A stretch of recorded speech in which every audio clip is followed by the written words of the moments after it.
Look at the headlines today, and you'll see a booming economy. Stock markets are shattering records, and wealth is expanding by trillions. But step away from the ticker, look at the checkout, and you see something completely different. People struggling to pay for groceries, rent, and bills. The official narrative paints a picture of a widely shared boom. In just 1 year, household wealth tied up in equities jumped by $9.2 trillion. And with 62% of Americans owning stock, usually through retirement accounts, it sounds like a broadly democratized market where everyone wins. Yet the numbers on the ground tell a contrasting story. Real average hourly earnings actually fell 0.8% over a recent 12-month period. The personal saving rate is scraping the bottom at just 3%, and consumer sentiment recently plunged nearly 20% compared to a year earlier. This leaves us with a massive contradiction. How can American wealth grow by trillions of dollars on paper, while vast numbers of people feel completely financially insecure in reality? The answer lies in how we measure wealth. Having a few $1,000s in a retirement account makes you a stock owner on paper. However, our economy operates as a sorting mechanism that treats baseline market participants entirely differently than it treats major asset owners. Those massive top-line economic indicators are creating an illusion. They take the enormous gains of a very few and average them out across the entire population, hiding a mechanical system designed to route new wealth directly to those who already hold the most capital. This animated diagram visualizes exactly how concentrated that capital actually is. On one side of the scale, the wealthiest 10% of American households hold roughly 87% of all corporate equities and mutual fund shares.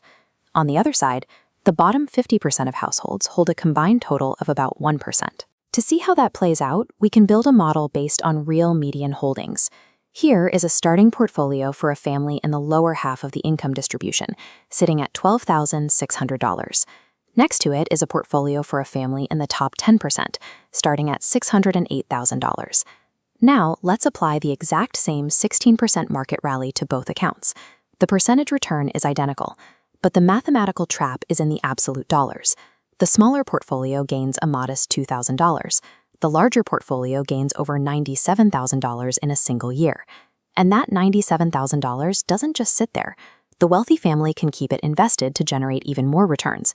They can use it as collateral to secure a low-interest loan, or deploy it to buy entirely new assets, like real estate or private funds. 1 year's gain becomes the structural foundation for the next year's compounding. A broadly democratized stock market can reach millions of people, but participation alone cannot bridge the gap created by extreme concentration. When initial holdings are this heavily skewed, true market exposure completely overwhelms simple participation. We see a similar divergence in how different types of income grow. This chart tracks the speed of two primary income sources over a recent quarter. Employee compensation, including wages, salaries, and benefits, rose roughly 0.8%. Over that exact same period, domestic corporate profits surged by about 3.7%. The problem with relying on a paycheck is that wages come with severe structural friction. The moment a worker receives their salary, a massive portion is immediately consumed by survival. Rent, mortgages, food, healthcare, and debt payments continuously chip away at that income, leaving very little behind. Wealthy households still have all those same basic expenses, but their baseline costs make up a tiny fraction of their total income. They can comfortably cover their daily needs while funneling a massive surplus directly back into investments. This creates a continuous mechanical loop. Greater income creates more savings. Those savings are used to purchase more assets, and those assets generate more income and appreciation, all without requiring a single extra hour of physical labor from the owner. If you depend primarily on what you are paid, you are operating at a mathematical disadvantage. Capital simply scales faster and compounds far more efficiently than human labor ever could. We can see exactly how this mathematical divide plays out in the housing market.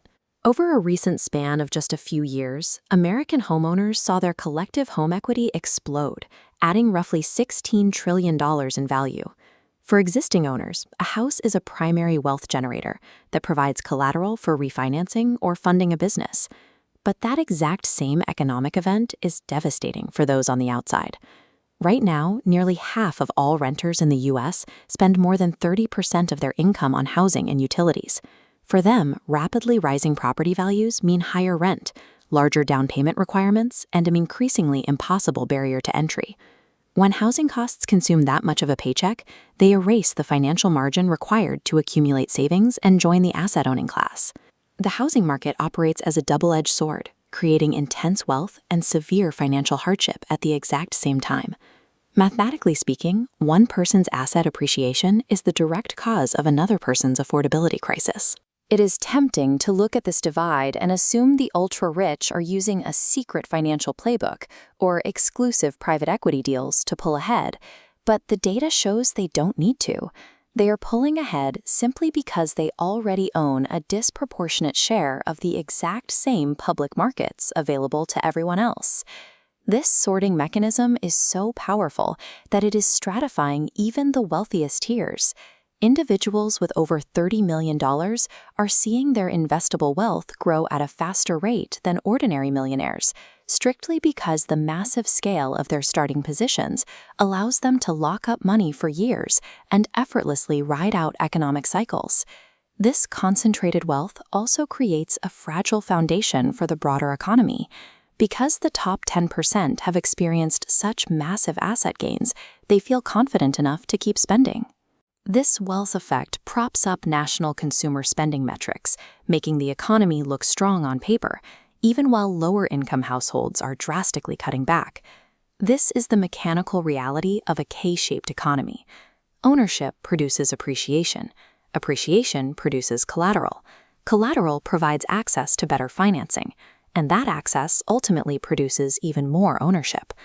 As long as the structural gap between wage growth and asset growth remains, the divide will widen. In this system, the mechanical advantage of ownership ensures that capital accumulation is a mathematical certainty.